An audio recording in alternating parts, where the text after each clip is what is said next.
I think that because of that way of thinking, right, we start to see some of the things that we see now, right? And let's take Ahmaud Arbery case as an example. We know last week one of the attorneys, I think his last name is Gouch, Gouche.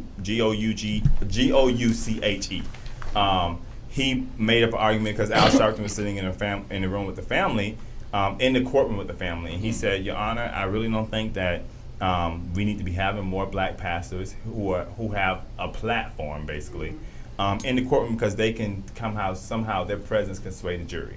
And then he mentioned that Reverend Jesse Jackson was there that same week, right, which was completely misinformation because Jesse Jackson had not been there that week. But yesterday, when he showed up. Yesterday, Jesse Jackson showed up, right? And when he showed up, that same attorney stood up today and said, "Your Honor, I bring this issue up again because Jesse Jackson is in the courtroom." And the judge was like, "I didn't much recognize Jesse Jackson was in the courtroom until you said something." And he said, "I made my point clear last week that this is not going to be tolerated." But again, like, you're starting to see that even things like racism, if we don't address the history of it, people tend to grow up in it and grow up around it, and it embeds itself within people without them even recognizing. And even Kyle Rittenhouse, right? We can look at how his case is being handled. And even though it's a white guy who killed three white people, the three white people he killed were Black Lives Matter protesters. Right. So you have other white people who are going out and supporting now Kyle Rittenhouse killing them, only because they're saying like he was defending himself. He has a right to do this. Like, he was out there trying to protect the police and trying to protect businesses. He was not a police officer. He was not trained to be a police officer. That's like, and again, that's the same argument that people have for George Zimmerman. George Zimmerman had a right to be out there following Trayvon Martin. No, he didn't. Right. Trayvon Martin was literally minding his business, coming from the corner store, and what was his crime? Going to buy a soda and some Skittles? Right. Minding his business, right? You look at Ahmaud Arbery. He was literally, they showed video, and this is so funny because on MSNBC over the weekend, there was they were showing a video of Ahmaud Arbery, of him just going around looking at the house that was empty, right? It was a house being built. Under construction. There was a white guy on MSNBC. He said, "I'm going to get in trouble for saying this." And he was on Morning Joe. He said, "I'm going to get in trouble for saying this." But he says, "In my neighborhood, when a new home goes up, I go and walk around that new home, right?" And he says, "Nobody bothers me." Ahmaud Arbery, that was his crime, wanting to see what was going on in his community, maybe trying to see, can I build a home like this for my mom? You know, who knows what was going on in his head, and we'll never know now. Right. But now, I mean, again, three people who, once again, grew up in a society where they probably didn't understand the impact of what the Civil War had to do with like the mindset of our people, right? Or maybe they very much did. But I mean, for them to not pass that down, we wonder why we have kids who are on buses calling other like 13-year-olds, which you know about, right? Calling a white kid, calling a black kid an NIGGA at the age of 13. That's not something that you just pick up, right? And it's funny how we're willing to tell the bad parts of our history, certain people, but we don't want to. But we frame it like it's the good part of our history. Like, Civil War was best thing that could happen to America. No, it wasn't. Right. Absolutely not. If the wrong side would have won, none of us would be sitting in this room that we are in right now. Right. Joe Biden would be out there trying to get our vote because he wouldn't need our vote. You know what I'm saying? And I think that, I want to say this, and I'm probably going to get in trouble. I think Trumpism, the mindset of Trumpism, has exposed that. And I don't, and this is to the point now, I don't even continue to give Trump credit because Trump is not even as radical as some of the people who follow him are. Right. He just opened up the door. And now a lot of people are just going overboard with this. The light's been turned on. Yeah, and they've been going overboard with it, and now there's not even nothing that he can do to stop him, really. Right. You know what I mean? And I think that it's bigger than him. I think that it's bigger than him. I think it's just, it's a society and it's a people. Yeah, they just waiting for that. I agree. Yeah, and this is that 13. And I was just thinking, I kind of had a thought to myself that 13-year-old boy who called that other young man out of his name, for me, when that happened to me, that 13-year-old boy got his mouth busted. And so I understand. Tell me how much of a thug you were back in the day. Well, no, I mean, but as a young black as a young black youth, you know, I felt that, you know, you disrespected me by calling me that. Okay, so I took offense to it and I handled it the way I thought I should handle it. But then too, so his mouth offended me, and I He popped him in. But I I'm busted saying, him in his but I mean, but a part of You know. a part of that too, though, I think that because of the way society is, society has no problem, what they call putting a black person in line, right? It has no problem prosecuting a black person, has no problem putting them in jail, has no problem taking away a future from us. So because of that, the way we play the game has to change, right? And Agreed. we have to start, like for me, I get it. I get the anger of what it feels like to be called that word. But the reality is that one of the things we have to address is that we allow our community to use the word religiously, right? Faithfully. And to me, and you know me, for me, it's just as disrespectful for a black person to call me that term as it is for a white person to call me that term, right? Because of the fact that if you understand the history of the word, no matter who's using the term, it's still derogatory. You look at Django, and one of the things that I found, like, I love the movie Django, but I hated Samuel L. Jackson's part because he even used the term back during that time. As a black man, was using the term because he felt like he was more than everybody else who was on the plantation, right? So the term, whether you're being used by a black person or a white person, doesn't really. But we have to educate our black people that how do I deal with being offended by the term and being called the term without stepping down to what the term means, right? Because at the end of the day, just like that saying, young man, if it wasn't for a phone call or people stepping in to help out, his future could have been put on hold immediately right now because he would have been going through a justice system that is ready to teach him a lesson, right? And we see that Kyle Rittenhouse. You think that if that was a black man, He would have been shot. whether he killed white people or black people, right? And let's just say he killed his own people, black people, right? First off, he probably wouldn't have made it out of there, right? But even if he made it to the courtroom, he still this wouldn't be it wouldn't be a question on whether or not he was going to be prosecuted. The question would have been what charge they were going to get him on and how long they were going to get him, right? A bench trial wouldn't have been an issue. None of that wouldn't have been an issue. So we see that the system is ready to accept our like the moment we do one thing that's off the rail from what they consider off the rail, it's ready to try to bring us in, right? We gotta stop beating ourselves up, is what I'm saying. Like, you know what I'm saying? Like, we got to start dealing with the fact that, and I get it, I don't like nobody using the NIGGA word with me, right? But at the same time, if they do, how do I deal with it? Like, some people, like we heard somebody from the solicitor's office say last week, don't try to argue your case on the side of the street. Some places, you know what I'm saying, it's not always meant to be dealt with right then and there. Yeah, you definitely have to play smart. You have to play smart. It's chess. But see, here's the thing. Yeah, it really is. In the late 70s when this took place for me, and I'm just using this as an example, I didn't know any better. And it wasn't, you know, all the stuff that was taking place then, you know, the civil rights issues, everything had kind of quailed down a bit. Not that it ever stopped. I just didn't understand what was going on. My thinking as a kid was as a kid then. Today I would have told my 13-year-old self something different on how to handle it. But today, with information is at light speed, and it's not as if a 13-year-old doesn't have this same information at hand when he's got the smartphone sitting right there with him, versus someone my parents' age, my age, where the technology wasn't there, and we relied on right? That's what I on the community, on the news. We relied on the radio to get our information. And today we don't have to rely on them. It's on Facebook the minute it happens. It's on YouTube the minute it happens. Yeah. It's on Instagram and Twitter and everything. It's on Facebook as soon as it happens. In some cases, while it's happening. Right. Yeah. Yeah. You know what I'm saying?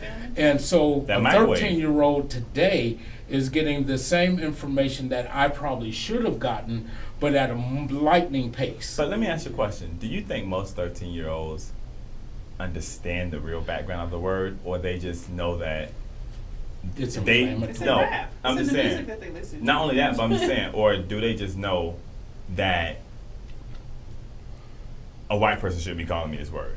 You follow what I'm saying? I think that Well- mom said, hey, you listen to this in your music, you listen to this from your friends, but you know that if a white person calls you that, that's not what they should say to you. But see, that's still Right. wrong. But I'm Which just is saying. still wrong. It's still because they technically. need to know the history of the word. Because I think that if you teach them the history of the word, then maybe it won't be in our music. Then maybe it's not something that they're using amongst each other. I mean, you go around kids. We was at the high school the other day. How many times I heard them use the word like to each other? I'm like, okay, cool. You know what I'm saying? I mean, not cool. Like, you know what I'm saying? Like, but I don't think they even understand the background of it. Right.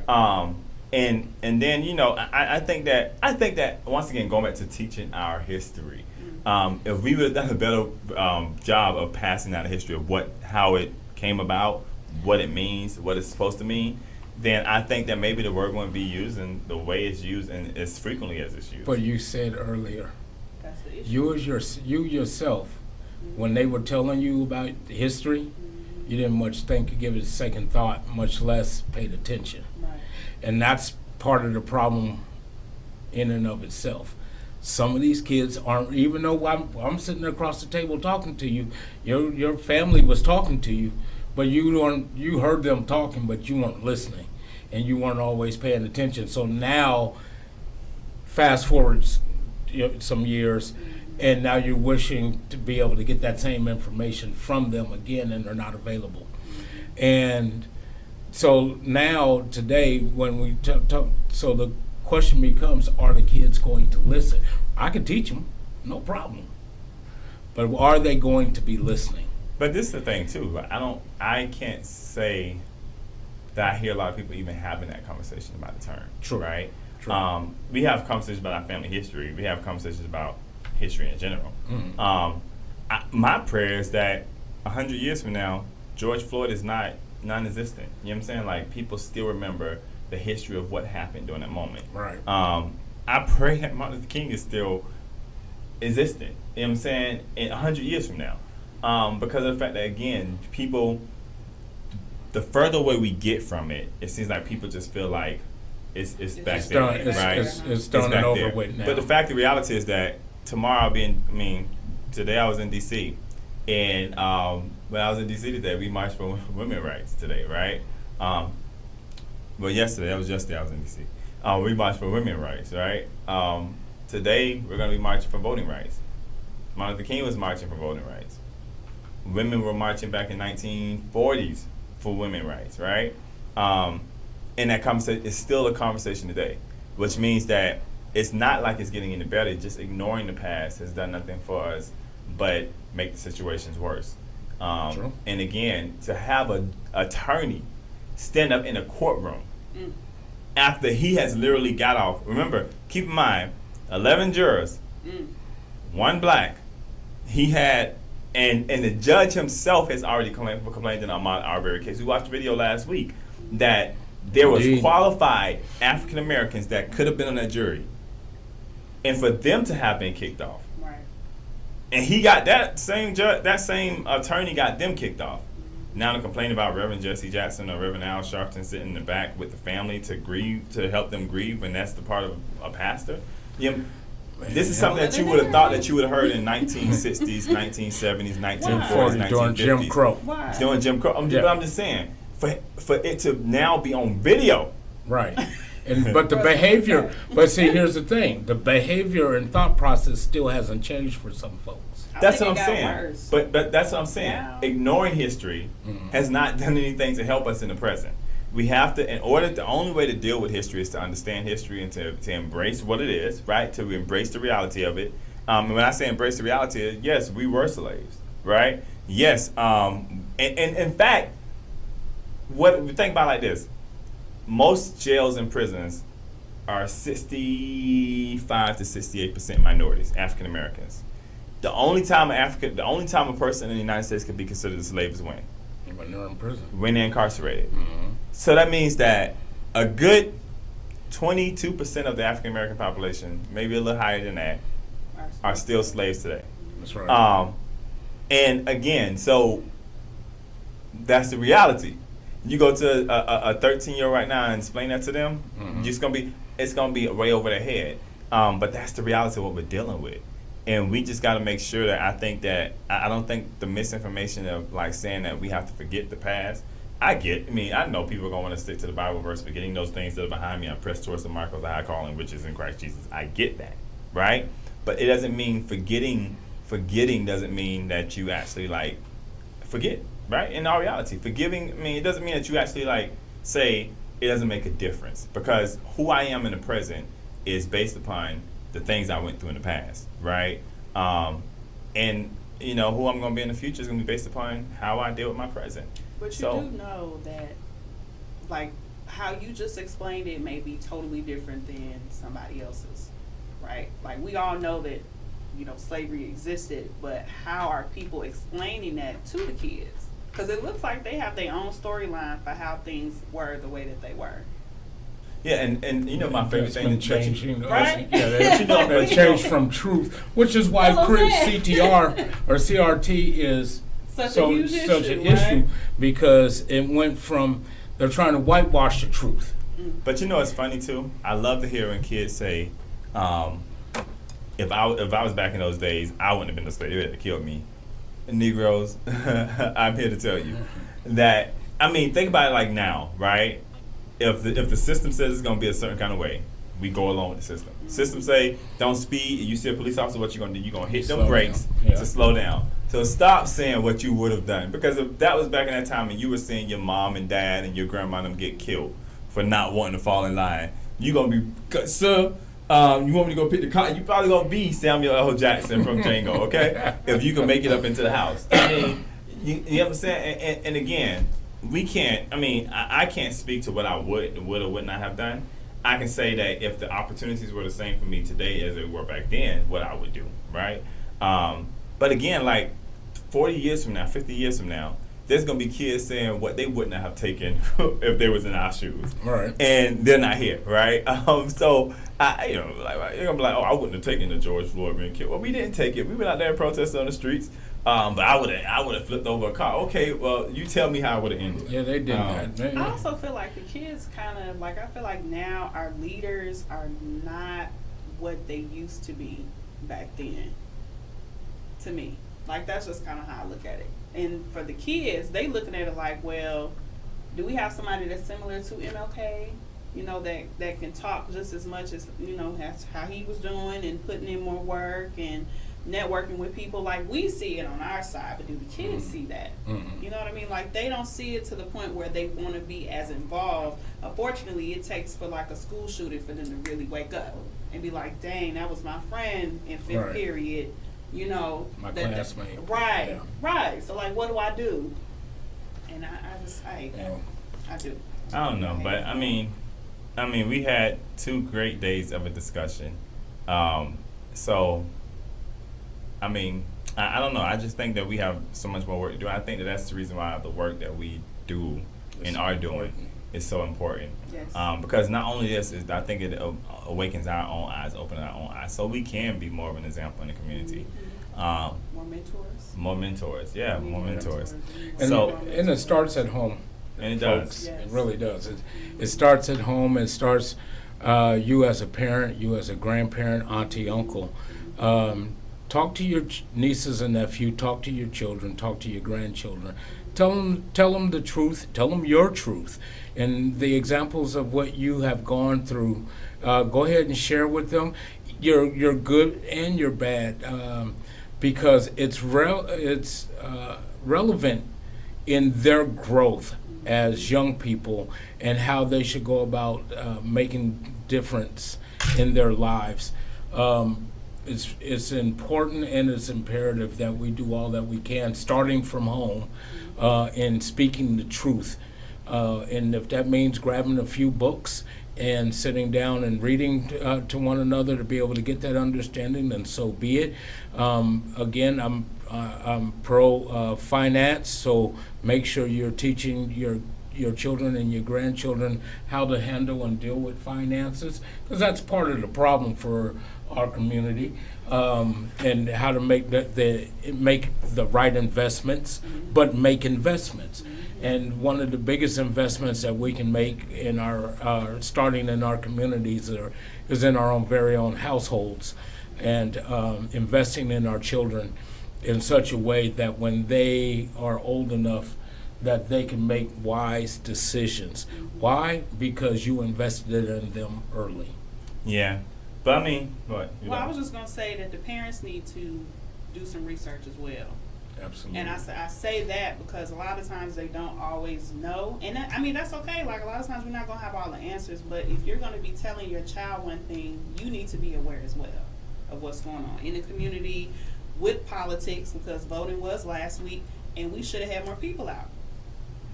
Sure. We should have had way more people out. And we got more voting coming up. Right. Yeah. We have Next more year. voting, right. Next year. So, the kids, they just look at it like my mom going to just vote. That's it. They don't even know who's on the ballot and what the positions do.